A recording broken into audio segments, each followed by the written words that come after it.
Eh bien bonjour, c'est Cornova pour la chaîne Video Game Meeple. Aujourd'hui on se retrouve pour l'unboxing du jeu Nemesis. Donc là c'est la version Kickstarter, pour info j'avais pris le all-in. Donc du coup on a la boîte de base des contenus Kickstarter. Il y a aussi des extensions mais qui sont à venir dans une deuxième vague. Donc là du coup on a reçu la première vague, du coup la boîte de base, des extensions supplémentaires. Précision aussi, moi j'ai pris du coup la version aussi en Sundrop, c'est-à-dire que les figurines ont un effet de shade sur les figurines, de toute façon vous allez les voir. Et en plus j'ai pris aussi des figurines des héros peintes, c'est-à-dire que du coup je vais avoir les figurines de héros en Sundrop dans la boîte. Et j'ai aussi à côté, alors c'est un peu particulier, je les ai reçues dans un petit carton, ici les figurines du coup des héros qui sont du coup peintes. Donc on verra ça après. Donc Nemesis c'est un jeu semi-coopératif pour 1 à 5 joueurs. Je vais retourner la boîte. Alors dans l'esprit c'est très très alien en fait, du coup on va retrouver des créatures bien espèce de xénomorphes gigantesques avec une reine et tout ça. Donc c'est partie de 60 à 120 minutes, donc de 1 à 5 joueurs. Donc il y a à la base le jeu il se joue en mode semi-coopératif, c'est-à-dire que c'est du coopératif, mais tout le monde a plus ou moins aussi son objectif à lui. Mais il y a aussi du coup grâce à la campagne Kickstarter, j'ai y arrivé, excusez-moi. Du coup, on a aussi un mode solo coopératif, du coup, qui est un peu plus costaud, avec des objectifs plus costauds à réaliser, puisqu'on est plus nombreux. Hop, voilà, donc on va ouvrir ça tout de suite. Donc à l'intérieur, on retrouve la règle. Alors du coup, j'ai oublié de préciser aussi que du coup, là, le jeu est en français. Il a été en français, il est du coup édité chez Funforge. Alors de ce que j'ai compris, c'est qu'au niveau distribution, il sera pas en, il n'y a pas de version retail, de version magasin. Mais ils vont en vendre, Funforge va en vendre sur son site, donc du coup de la version française. Donc bah à voir si du coup il y aura peut-être des reprints ou des choses comme ça. Donc si jamais le jeu vous intéresse, à surveiller côté Funforge pour la version française. Parce qu'à l'origine c'est Awaken Realms qui fait ce jeu, qui avait fait aussi Lord of Hellas. Et qui du coup a fait aussi lancé le Kickstarter qui s'appelle Tainted Grail. D'ailleurs ils en font la pub au dos du, du, euh, du contenu des bonus Kickstarter, que j'ai backé aussi d'ailleurs, Tainted Grail.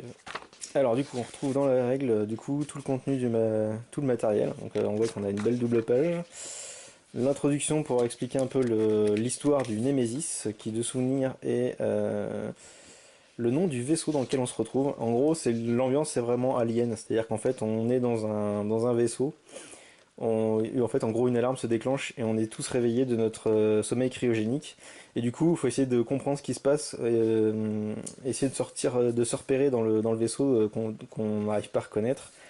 Sauf que du coup, bah, on entend des bruits de droite et de gauche et on se doute qu'il y a bien quelque chose qui est parti en vrille.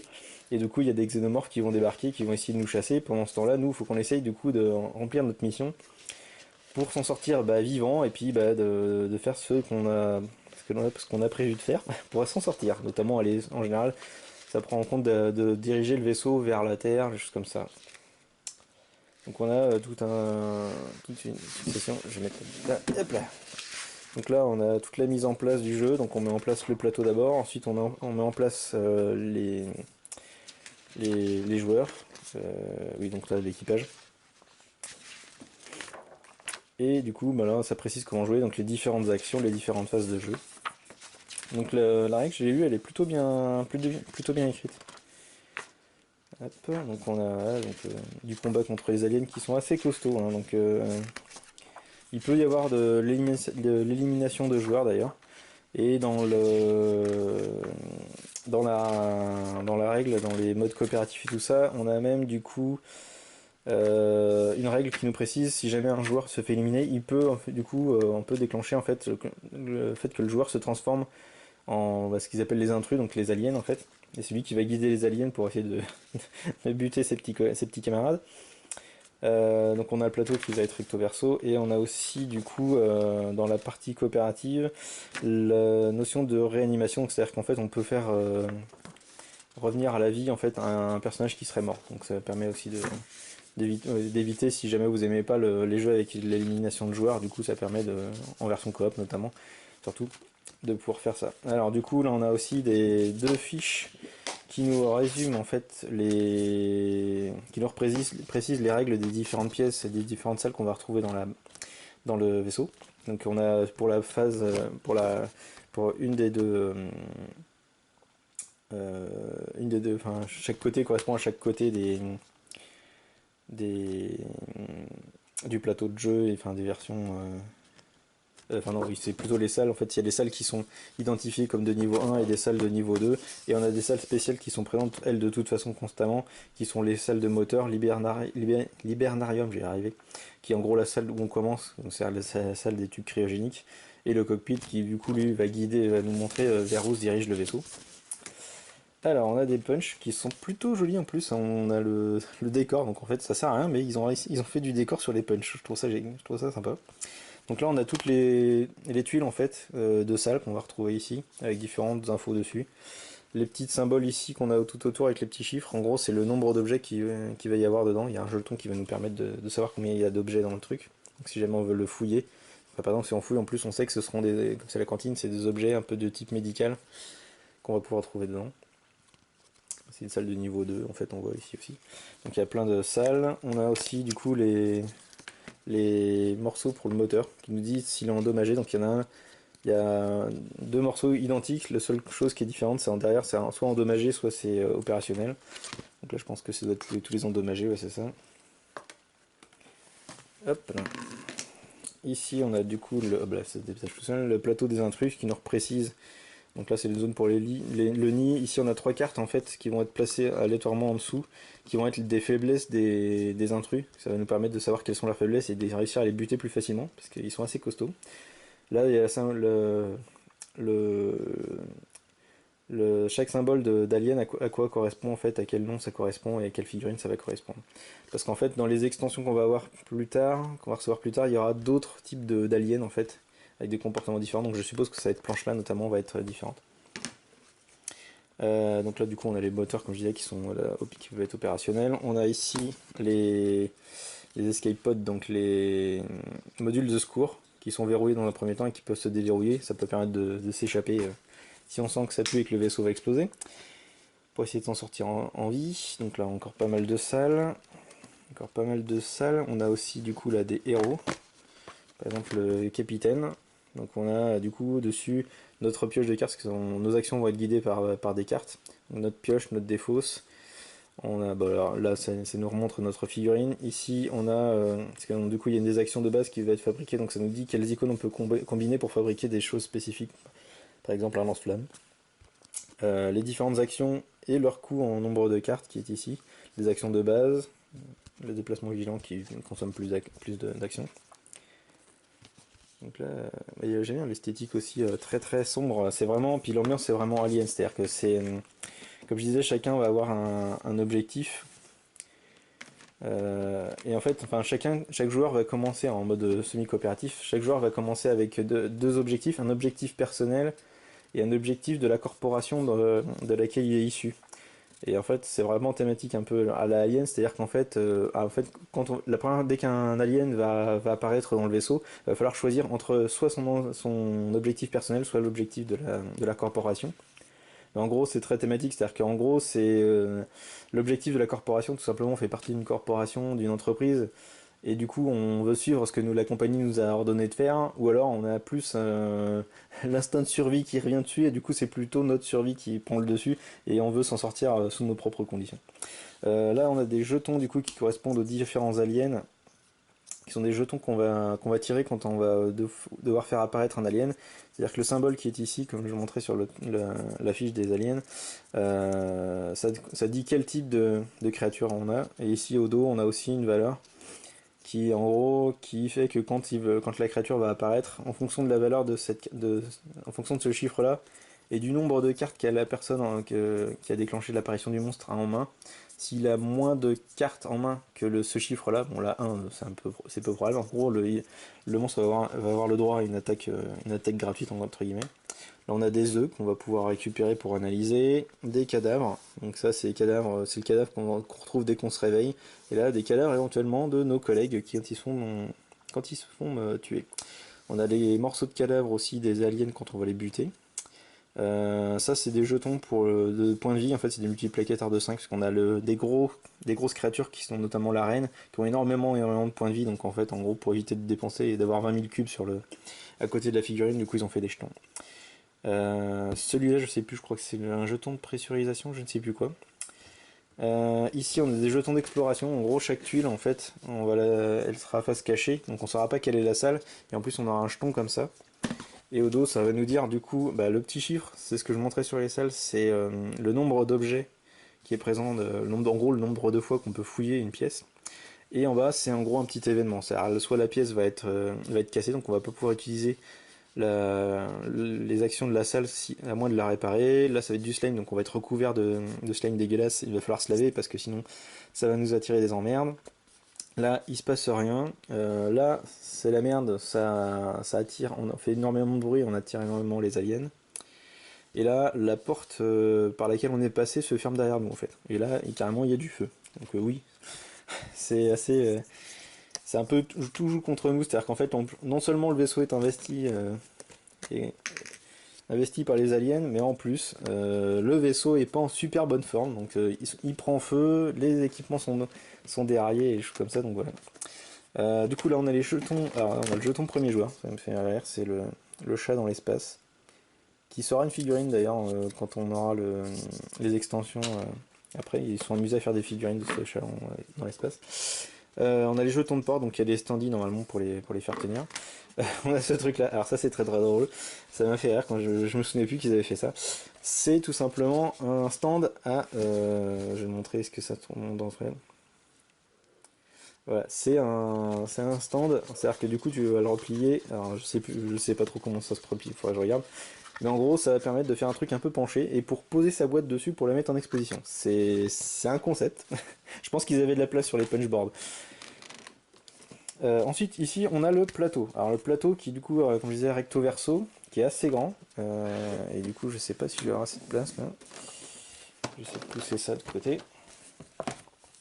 Avec un côté, on va dire, normal, j'ai l'air simple, mais en gros un côté normal. Donc, je vais essayer de vous le déplier, le plateau est assez mastoc. Hop là. Je sais pas si on voit en entier. Donc là on va retrouver le cockpit, là c'est la zone où on se réveille de la chambre cryogénique. Ici on a les 3 réacteurs, et donc du coup on a toutes les salles qui vont se trouver là avec les différents du coup, couloirs qui se retrouvent ici. On voit les zones où vont pouvoir potentiellement se trouver les portes. On a un timer aussi, là sur ici, c'est une piste de temps. Une fois que ça atteint la fin ici, le vaisseau saute en hyperespace. Ce qui peut être une bonne et une mauvaise nouvelle. C'est peut être une bonne nouvelle si au moins deux des réacteurs sont opérationnels. Si moins de deux réacteurs sont opérationnels, le vaisseau, en rentrant en hyperespace, explose. Donc voilà. Donc c'est une façon aussi de perdre. Ici on a la piste d'autodestruction qui peut être déclenchée aussi, donc ça peut partir en vrille. Sachant que du coup une fois que ça passe dans la zone orange, les escape pods, donc les capsules de survie s'activent en fait. Parce qu'au départ elles commencent à désactiver, choses comme ça. Donc voilà, il y a plein d'informations. Je vais vous en donner un peu. Ce qui est intéressant à voir, c'est que du coup les pièces vont se situer, vont se placer ici, et qu'en fait on est connecté à chaque fois à des couloirs qui ont des numéros en fait, et ça va correspondre quand on va faire du bruit. En fait on va lancer un dé et ça va nous dire dans quelle zone en fait on fait en fait, de quel côté pardon on entend le bruit. Et si deux jetons bruit se retrouvent dans le même couloir, un alien apparaît. Donc ça peut aller très vite. Donc là on a la phase, le côté plus compliqué du coup du plateau. En fait, ça vient surtout de la disposition des pièces et du fait que les couloirs, enfin, il y a beaucoup plus de couloirs en fait à parcourir, donc ça prend beaucoup plus de temps. Et on a des zones très sensibles, notamment au niveau des réacteurs, où en fait, en gros, il n'y a qu'un seul couloir d'accès, donc ça peut rapidement partir en vrille au niveau des jetons bruit, puisqu'au final, on n'a qu'un seul couloir dans lequel on va mettre quasiment tous les jetons, donc c'est très très probable que du coup des aliens apparaissent rapidement. Hop, un petit. Hop, donc là, du coup, on se retrouve avec le thermo, avec le truc avec le nom Nemesis. Alors, on se retrouve ici avec du coup. Excellent. Donc là, c'est le module d'analyse, donc je vous montrerai à quoi ça sert après. Du coup, on a une belle odeur de peinture. On a des jetons ici, qui sont des cubes rouges en plastique, qu'on retrouve dans pas mal de jeux, qui servent, qui ont plusieurs fonctions, qui servent de points de dégâts. Quand on prend des dégâts ou quand les monstres prennent des dégâts, du coup, en fait, on met des cubes. Ça sert aussi pour marquer les munitions dans les armes. Et ça a une autre utilité dont je ne me souviens plus. On a ces petits jetons, alors ils sont en plastique ou sont en verre? Ils sont en plastique, je sais. Un peu genre billet écrasé là. Qui représente du coup quand notre personnage est couvert de slime, j'en parlais tout à l'heure. Du coup on va mettre ça sur la fiche de notre personnage, on sait qu'on va être couvert de slime. Ça sert aussi pour certaines valeurs, notamment par exemple la piste d'avancer du temps, en fait on va avoir un jeton comme ça qui va nous indiquer à quel tour on est. On a ici des socles de couleurs pour mettre sous les figurines des personnages, pour pouvoir bien repérer son personnage. Là on a les standees du coup des portes, tout simplement. On a énormément de petites zones. Un sachet Nemesis dans lequel on va mettre tous les jetons d'apparition des monstres. Donc c'est comme ça on va tirer un jeton de façon random et puis du coup on saura quel monstre essaye d'apparaître et de nous attaquer. On a ici les dés. Donc on a deux types de dés. Un D6 qui sert au combat, donc en fait qui permet de faire des dégâts, donc des doubles dégâts ou rien, voilà. Et là, du coup, on a ces symboles-là qui correspondent aux monstres. En fait, en gros, ça veut dire qu'on crée une blessure sur un monstre s'il est de niveau égal ou inférieur en fait au niveau de ce symbole. On a également un D8, si je ne me trompe pas. Non, c'est pas un D8, c'est un D12. Non, un D10, je vais y arriver. Qui lui, du coup, est le dé de bruit. En gros, les valeurs, les chiffres vont correspondre à quel couloir, dans quel couloir on entend le bruit. S'il y a une croix, c'est bon, pas de bruit. Par contre, si on a la griffe, alors là, il y a du bruit partout. Donc, très forte probabilité, du coup, d'avoir l'apparition d'un alien. Alors, ici, on a des jetons qui représentent le feu. C'est des jetons en plastique, là, qui sont plutôt sympas. Qui représentent, du coup, le feu, en fait. Alors là, pareil, c'est une des causes de destruction du vaisseau. Si jamais, de souvenir, il y a 8 jetons de feu. Si jamais on doit en poser un 9ème, le vaisseau est détruit. Idem pour les zones qui fonctionnent mal. Du coup, en fait, on met ces jetons là. Pareil, on a 8. Si jamais on doit en poser un 9ème, trop de trucs qui merdent dans le vaisseau explose. Donc, vous voyez qu'il y a quand même pas mal de façons de perdre et de mourir. On a ici les jetons de bruit qui sont plutôt classe et bien visibles en jaune comme ça. Vu que le jeu est assez sombre, c'est bien qu'ils aient fait des jetons comme ça en plastique très, très vifs. Du coup, on les voit bien, ils ressortent bien. Donc, c'est vraiment des jetons, les jetons qui représentent du coup le bruit qu'on entend dans les différents couloirs.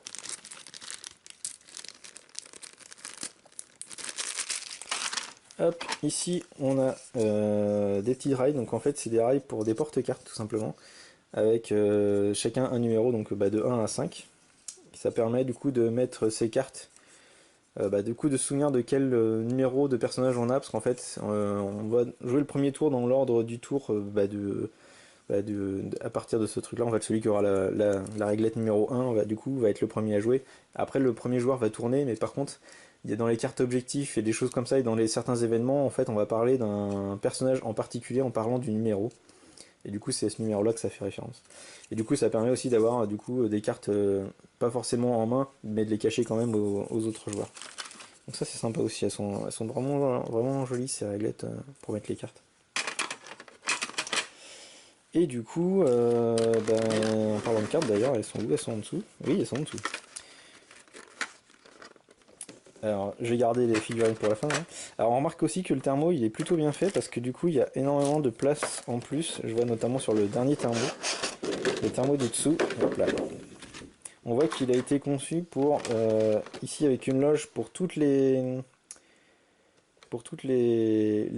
tuiles j'y arrivais, de pièces. Et ici on voit que du coup dans le thermo pour les cartes on a énormément de place supplémentaire et c'est même même précisé au fond. On voit qu'en fait c'est marqué que c'est de l'espace libre. Tout simplement, si jamais vous slivez vos cartes, du coup vous aurez besoin de ces espaces en plus. Donc là on voit que les mecs en plus ont pensé super bien le jeu, enfin le thermo, pour en se disant bah, si jamais les gens sleeve leur carte, pouf, on a l'espace, on a conçu l'espace suffisant pour que ça passe. Donc ça c'est un bon truc aussi. Alors hop, dans les cartes, on va retrouver quoi? Ici on a des cartes d'action. Alors il y en a beaucoup là. À mon avis c'est pas que des cartes d'action standard. On a des cartes du coup, en fait on voit avec la couleur de fond, chaque personnage a un set de 10 cartes action de base qui lui appartiennent, sachant qu'il y a certaines cartes qui sont en commun en fait, peu importe le personnage, par exemple la fouille. Dans tous les decks je crois qu'il y a 2 cartes fouille, carte repousse c'est pareil, et en fait après il y a des cartes qui sont vraiment spécifiques, par exemple tir de suppression, qui sont vraiment spécifiques, par exemple là on voit au capitaine, on voit que c'est les cartes du capitaine en fait. Donc là ils ont tous un deck de 10 cartes qui sont en fait orienté en fonction du personnage. On voit en haut une petite icône là ici, ça veut pour dire qu'en fait ces cartes là, si on utilise ces cartes là pour l'action qui est marquée dessus, en gros là c'est qu'on ne peut pas les utiliser en combat. Quand il n'y a rien, c'est qu'il n'y a pas de spécificité, et quand il y a une icône comme ça d'arme, c'est qu'on ça ne peut être utilisé que lors d'un combat. Donc là on voit les cartes du coup des différents personnages, et je pense que sur la fin ça va être autre chose. Donc là le soldat, et voilà. Et ensuite on a d'autres cartes action donc, qui ont le même dos, mais qui sont les cartes de contamination. Alors ça a l'air comme ça un peu what the fuck, mais en fait c'est des cartes quand on va rencontrer les monstres et des choses comme ça, en fait il se peut que par des blessures et des choses comme ça on se retrouve entre guillemets contaminé, ou avec sous la menace d'être contaminé. C'est-à-dire que du coup c'est des cartes qui vont venir dans notre deck, qui vont nous encombrer parce qu'en fait on peut pas réellement les utiliser, à part les défausser pour rien en fait, pour ne rien faire. Et du coup, on peut essayer. Alors le problème, c'est que du coup, il faut en fait, si on arrive à s'en sortir, il faut surtout aussi qu'on ne soit pas contaminé. Et en fait, c'est là où en fait, on va pouvoir aller dans certaines salles pour faire certaines actions, pour aller contrôler, pour vérifier. Alors attendez, je le rentre dans le bon sens. Ouais, c'est de l'autre côté. Et du coup, on va vérifier si on est infecté ou pas. Alors là, je sais pas si ça va donner à la caméra. Mais on voit là par exemple ici au milieu qu'on a le mot infecté. Donc là par exemple c'est une carte de contamination qui nous dit qu'on est infecté. Je sais pas si je peux en trouver. En gros, c'est ça, c'est soit c'est marqué infecté, soit dans un des textes, c'est dans une des lignes en fait on retrouve le mot infecté, soit on le retrouve pas et à ce moment-là c'est juste des. Là par exemple, du coup il y en a pas. En fait, à aucun moment on voit le mot infecté sur aucune des lignes. Donc, il y a des mots assez proches, faut se méfier. Et voilà. Donc du coup il y a des choses comme ça aussi. Il faut aussi se vérifier notre état de contamination. Parce que ça peut être, même si on arrive à s'en sortir vivant à la fin en remplissant notre mission, si on est contaminé, en fait, si on est doublement contaminé, si on a 2 cartes contaminées, on est carrément mort. Et si on est contaminé, je crois qu'on perd de toute façon, puisque de toute façon on est contaminé par la partie alien, ce qui fait que il y a de fortes chances qu'une fois arrivé sur Terre, on se fasse dézinguer pour des raisons de sécurité. On retrouve également d'autres cartes. Alors ici, les cartes avec le vaisseau. Ce sont les différents personnages. Ah oui, ça c'est des cartes bonus, donc ils n'ont aucune utilité dans le jeu. Mais voilà, c'est des cartes avec des artworks. Donc voilà, ils se sont fait plaisir. Je pense qu'ils avaient un peu de cartes, un peu de place en plus, du coup ils se sont fait plaisir. Là on a les cartes de rôle, donc ça va permettre de tirer, de prendre un personnage. Donc on retrouve les différents personnages. Passer. Ah oui, d'accord. Ça, c'est les cartes d'ordre de tour, donc on va en tirer une au pif, et du coup, ça va nous donner numéro, donc c'est ça qui va définir, cette carte-là qui va définir quel standy on va prendre. Et au passage, ça sert d'aide de jeu, tout simplement, en rappelant les différentes phases du jeu. Et en fait, le dos, c'est une carte passée, une phase passée, parce que du coup, pendant notre tour, si jamais on ne veut pas réaliser d'actions qu'on peut pas le faire, en fait, on va passer, ce qui va nous faire passer l'intégralité du reste de nos actions, en fait. C'est pour se souvenir de ça. Là on a un deck d'action, le deck d'action du joueur intrus. Donc comme je disais, il y a un mode où comme il peut y avoir de l'élimination de joueurs, en fait on peut utiliser ce deck là pour que le premier joueur qui va mourir devienne en fait le guide des intrus et du coup essayer de tuer ses anciens camarades. Là on a les différents objectifs pour la partie solo ou coopératif. Donc en gros c'est des objectifs qu'il va falloir remplir. Donc c'est assez simple, en gros ça nous dit dessus exactement ce qu'il faut qu'on fasse. Alors il peut y avoir aussi du ou au milieu, donc ça va être soit l'un soit l'autre, comme ça.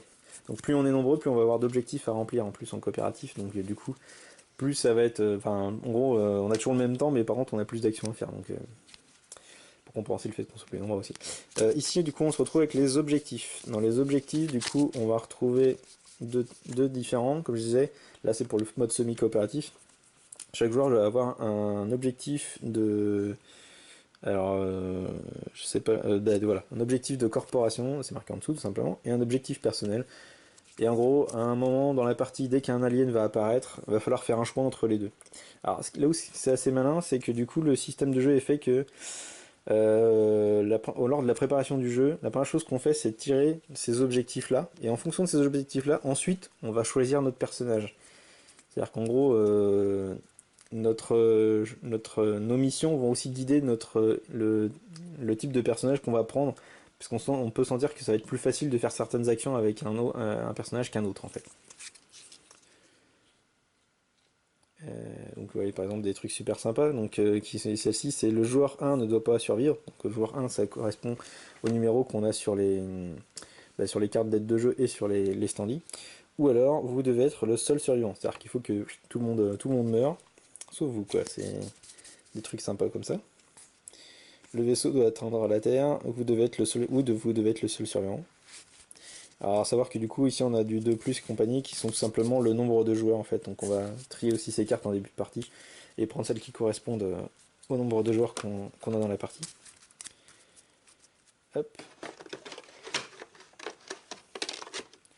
Et les cartes sont plutôt de bonne qualité. Hein. Alors j'aime bien quand elles sont toilées, là elles le sont pas. Mais on sent quand même que les cartes sont de bonne qualité, donc ça me dérange pas trop. Alors les cartes d'attaque d'intrus, là du coup c'est les cartes qui vont servir au combat contre les intrus.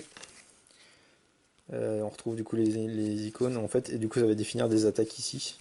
Et c'est aussi ce qui va définir certaines actions et réactions des monstres, et aussi leur façon de... leur vie. C'est-à-dire qu'en fait, chaque type de monstre n'a pas un nombre de points de vie bien défini, à part les larves et les œufs qui ont qu'un seul point de vie. Donc on sait que pouf, un dégât, bouffe, au revoir.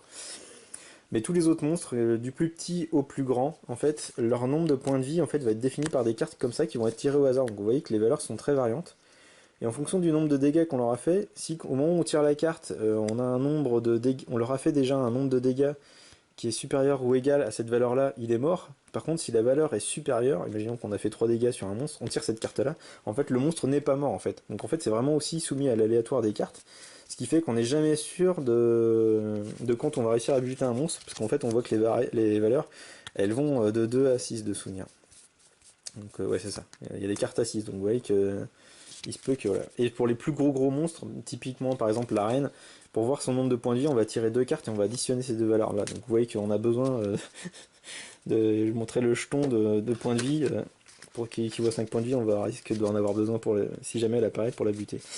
On a du coup des cartes pour les blessures graves, qui sont des espèces de gros traumatismes de notre personnage si jamais on chope des trucs, donc ça va nous refiler un malus, juste comme ça. Sachant que si jamais on a 3 blessures graves, si je me trompe pas, notre personnage est mort.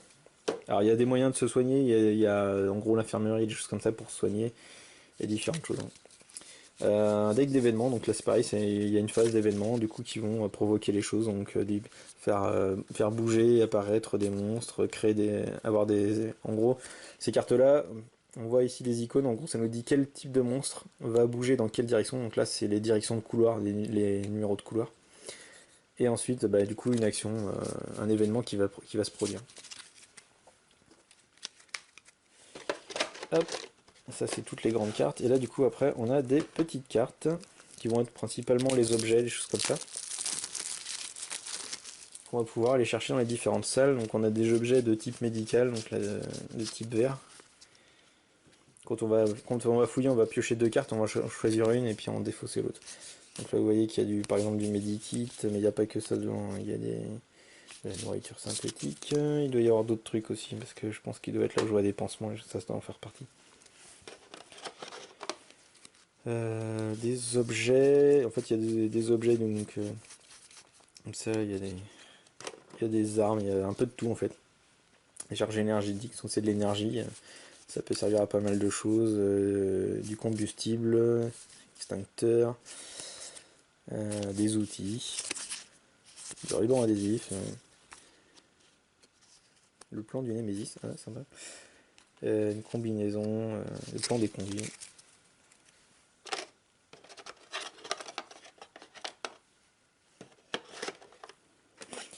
Chaque personnage aussi. Attendez.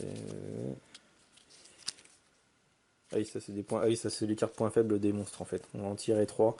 Et en fait, on va pouvoir réaliser des actions. En fait, c'est analyser certaines choses. Donc un cadavre d'humain, un cadavre d'alien et un œuf. En fait, à chaque fois, ça va nous donner des informations sur les faiblesses des aliens pour nous permettre de les buter plus facilement parce qu'ils sont quand même assez coriaces.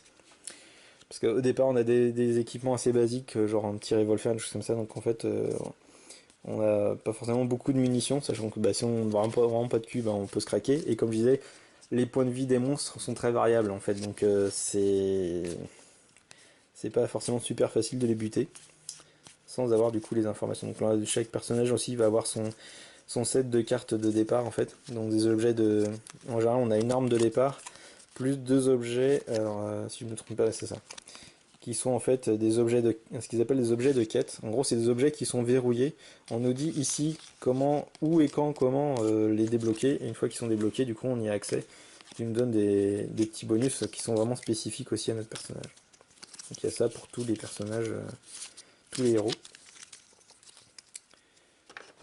Et du coup, bah, le dernier deck de cartes, tout simplement, ça va être le reste des objets. Là, je vois ici les coordonnées. Hop. Hop.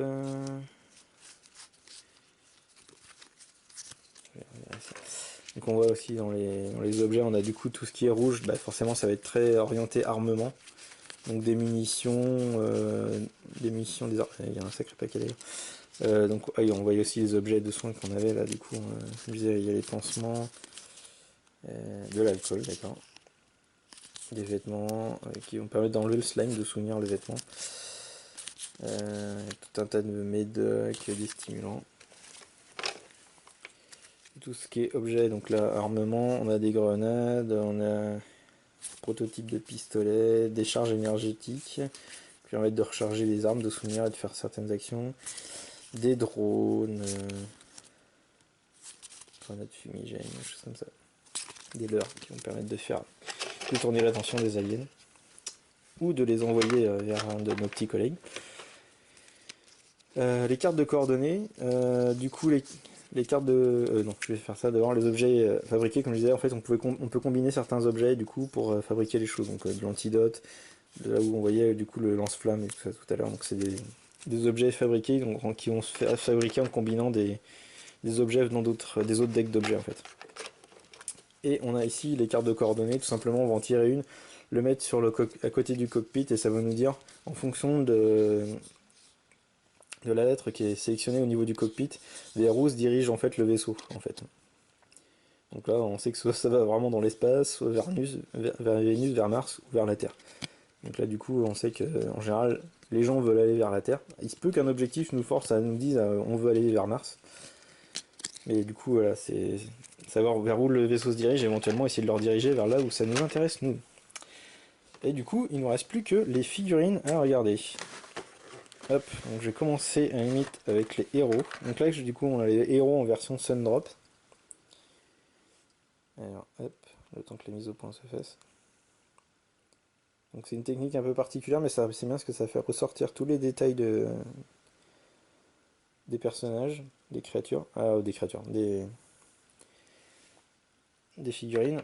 Alors après, sachant que du coup, moi, les figurines en Sundrop, c'est peu probable que du coup je m'en serve, puisqu'au final, j'ai des figurines peintes qu'on verra après. Donc, hop, vous voyez que du coup, il y en a un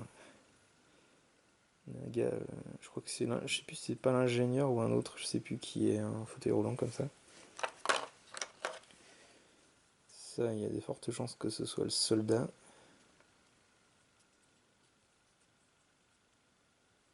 Donc, vous voyez que c'est aussi l'imagerie est très proche aussi d'Alien.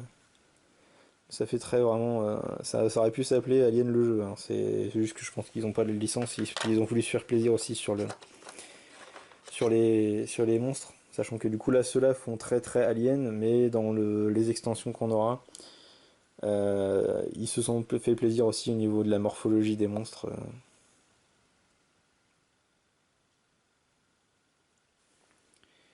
Donc là on avait tous les héros. On a les larves. Alors les larves normalement il n'y a qu'une seule sculpture, donc je vais juste vous en montrer un. Donc là avec le sun drop un peu bleu-vert. Donc on voit deux larves l'une sur l'autre, là non trois larves. Petite saloperie, donc il va y en avoir un peu partout. On a les créatures qui sont juste au-dessus, qui sont des espèces de rampants bien dégueulasses. Je sais plus comment ils s'appellent. Voilà. Donc vous voyez aussi le fait du sun drop, moi c'est pour ça aussi que j'ai pris le sun drop, parce que c'est... Bon, le socle est ovale. Et je trouve que ça... L'avantage c'est que du coup ça fait un peu comme si les figurines étaient peintes, mais ça donne vraiment... C'est un truc assez rapide, mais au final ça donne vie à la figurine rapidement, quoi. Hop, là on a la version supérieure, je crois que ceux-là c'est les adultes, je crois.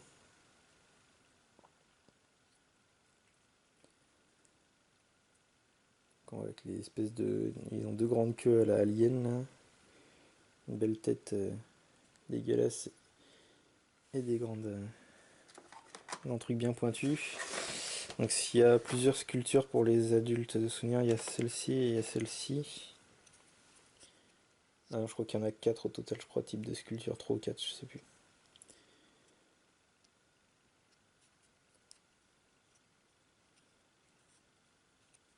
Donc on voit que c'est quand même bien sympa. Alors on a quoi? Hop.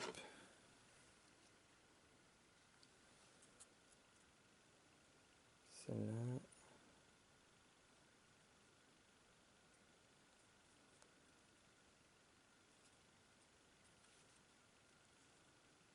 Ils sont assez mastoc, hein, les créatures par rapport à un héros, vous voyez que voilà, c'est pas des copains.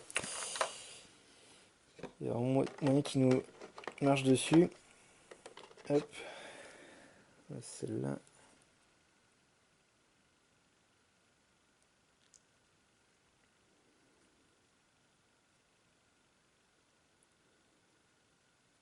Toujours la même morphologie un peu insectoïde. Tout ça c'est les versions adultes. Alors du coup on en a deux là qui sont des supérieurs là, qui sont vraiment encore plus balèzes que les adultes. Alors je pense qu'avec l'effet du sun drop, du coup ils ont mis du... Ah, j'ai de la mousse. J'ai de la mousse de coincer dessus. Ils ont fait une espèce de noir rouge huileux sur les pattes et la bouche, ça fait très sang coagulé. C'est vraiment sympa. C'est vrai, ils sont encore plus mastoc. Je reprends le même héros là. Les héros ils sont pas vraiment à la hauteur là. Ils font à peine la taille d'un bras.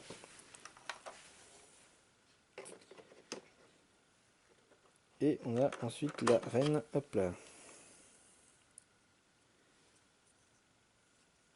Qui est sur son truc avec tous ces petits qui sortent de partout et dans la même main dans la main. Ah, de ce que j'ai compris, hein, quand la reine elle sort, c'est la merde. Parce que c'est vraiment une des créatures les plus balèzes et les plus virulentes. Et pour la faire crever, à mon avis, c'est coton. Ça pas intéresse qu'elle sorte au début du jeu. Du coup, on a fait toutes les figurines.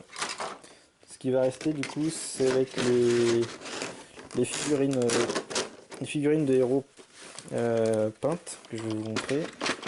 Je vais transler ça rapidement là-dedans.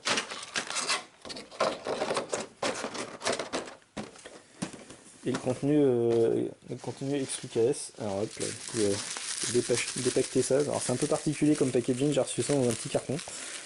Et je l'ai reçu 2-3 semaines avant de recevoir le jeu, donc c'est particulier quand vous recevez un truc comme ça.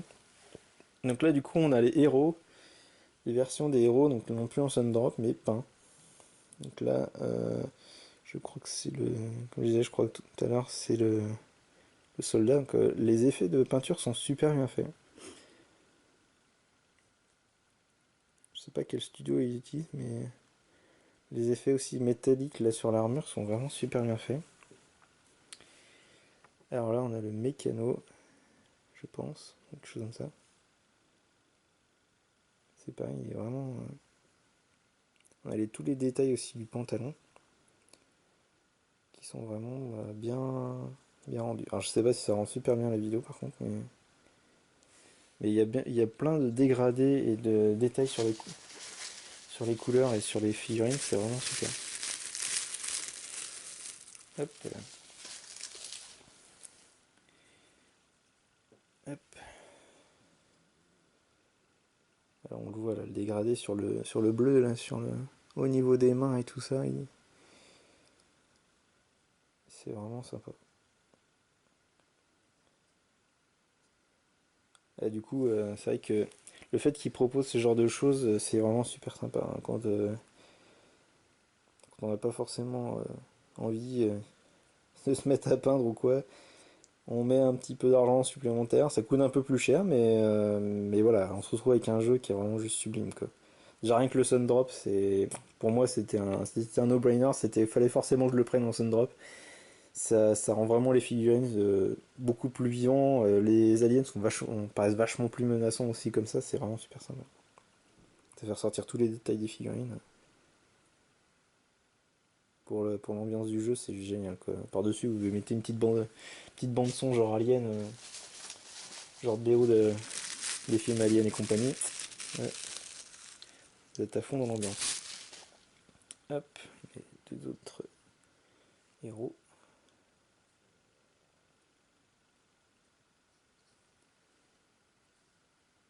Donc ouais, il y a quand même pas à chier, les figurines sont super belles.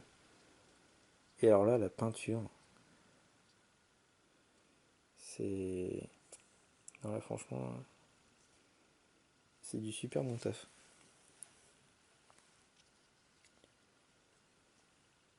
T'as les couleurs, le violet, il est juste magnifique.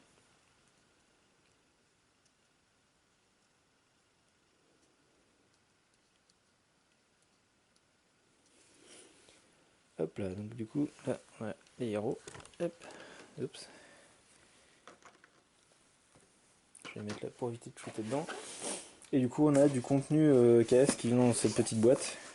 Donc comme je disais, sachant que dans le all-in que j'ai pris, il y a aussi toutes les extensions qui sont en cours. Là, de souvenir à l'heure actuelle, ils sont en cours de finalisation d'impression. Toutes les figurines en Sundrop, même avec les versions Sundrop, sont en train d'être finir de produire. Donc là, dans le contenu Kickstarter, on a un truc super intéressant aussi, qui est ce petit bouquin, qui est en fait, bah, si vous regardez, en fait, c'est une bande dessinée à l'intérieur. Mais en fait, c'est plus qu'une bande dessinée, donc du coup, qui est traduit en français, en plus, bien évidemment. Parce que là, c'est vraiment la version française, donc on voit que tout le texte est en français. Mais en fait, c'est pas qu'une bande dessinée, parce que vous avez dû le voir en passant, quand j'ai beau être passé assez rapidement. Vous voyez que tout d'un coup, au milieu, ça parle de règles. Par moment, ça parle de règles, ça parle d'informations et de choses comme ça. Tout simplement, et ça parle de missions. Tout simplement, ça, c'est une campagne. Et en fait, on a du coup ce qu'ils appellent les histoires interdites, qui sont en fait des campagnes, des modes campagne, donc qui sont guidés par du texte en bande dessinée. Et du coup, en fait, on enchaîne des missions et qui vont avoir du coup des setups particuliers, des informations différentes, avec peut-être des ramifications, parce que j'ai vu tout à l'heure que voilà, on voit du 3A, il doit y avoir du 3B. Donc je pense qu'en fonction de certaines choses, du coup, ça ne doit pas se passer de la même façon. Donc voilà, donc ça c'est super sympa. Et du coup, à terme, du coup, ils vont en faire d'autres. Comme ils disent, bientôt Histoire interdite numéro 2. Du coup, un nouveau bouquin qui sert en fait à faire une campagne. Donc ça, je trouve ça génial en plus de faire une campagne guidée guidée par une bande dessinée qui est à fond dans l'ambiance. Ils ont vraiment travaillé. C'est ça aussi que j'aime bien pour ce jeu-là, c'est qu'ils ont travaillé l'ambiance, mais à fond, quoi. Donc aussi pour ce mode-là, du coup, on a une série de jetons supplémentaires qui sont vraiment spécifiques au mode campagne. Donc bah, à chaque fois qu'on en a besoin, tout simplement, ça nous explique qu'est-ce que c'est et à quoi ça sert. Donc on a un petit set de jetons supplémentaires. On a bah, du coup au passage un petit artbook de leur autre futur jeu, donc Tainted Grail. Donc un artbook du jeu. Donc c'est pareil là, au niveau artistique, Tainted Grail, c'est vraiment super sympa quoi. Visuellement, on voit que au niveau visuel, il cravache quoi.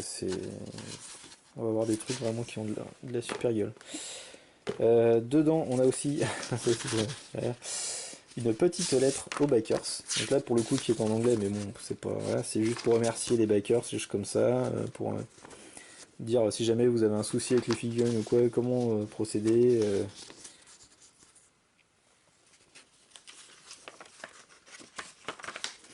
Donc voilà, des informations. Ah, tiens, j'avais pas vu ça. Je me disais, il y a quelque chose de lourd. Et du coup, on a. Ah, ça, c'est un jeton. Du coup, pas pour ce jeu. Alors, c'est ça qui est assez marrant avec eux aussi, avec Awaken Realms, c'est qu'ils adorent mettre du contenu, bah là, comme l'artwork, pour leur prochain jeu. Et là, typiquement, ça, ce jeton-là, c'est un jeton pour Tainted Grail, parce qu'en fait, il y aura des figurines, enfin des grandes statues comme ça, et en fait, au pied, on aura en fait des jetons comme ça qui vont tourner, qui vont représenter en fait des choses. Donc, c'est super. Et on voit, du coup, ça donne une idée aussi du matos qu'on aura quand on aura le jeu.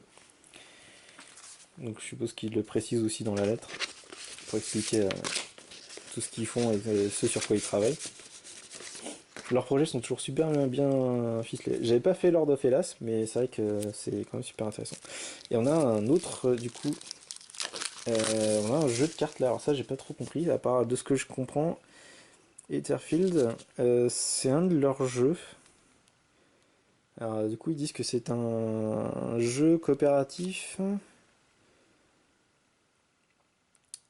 Basé sur basé sur les histoires, donc je sais pas du tout ce que c'est ça, j'ai pas cherché, j'ai vraiment découvert ça tout à l'heure en ouvrant la boîte. Si j'arrive à ouvrir là, voilà.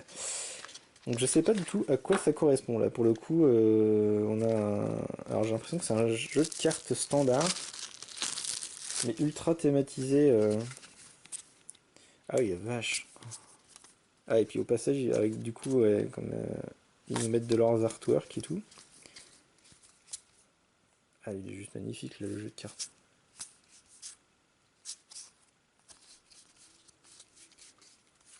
On a un jeu de cartes un peu standard, et là on a d'autres cartes qui ressemblent à des personnages. Et du coup, oui, d'accord. On a les figurines qui vont. Des versions 3D des figurines qui correspondent. Donc, je ne sais pas quel est ce jeu, mais en tout cas, le jeu de cartes qui correspond là, est juste super beau là. Là, alors, c'est très sombre, hein, c'est très dark, hein. Ils aiment bien les trucs assez darkos. Là, j'ai l'impression que entre Nemesis et puis Tainted Grail, là, ils se sont fait plaisir. Et là, j'ai l'impression du coup que c'est encore un autre jeu qui est dans une ambiance très très très très dark, hein. Hop, j'arrive pas bien à le refermer. Ben voilà, en gros, c'est ce qui conclut du coup notre unboxing de Nemesis. Je vous ressors, hop là, la couverture de la boîte. Donc c'était donc l'unboxing du jeu Nemesis, un jeu semi-coopératif ou coopératif en fonction du mode de jeu, de Awaken Realms, donc en français qui est chez Funforge. Très bon jeu, bien dark. Et apparemment, des retours que j'ai pu voir des Américains qui l'ont reçu avec pas mal d'avance par rapport à nous, assez costaud niveau difficulté, donc ça va être assez marrant. Donc voilà. Donc bah, d'ici la prochaine fois, je vous dis jouez bien. À très bientôt. Salut.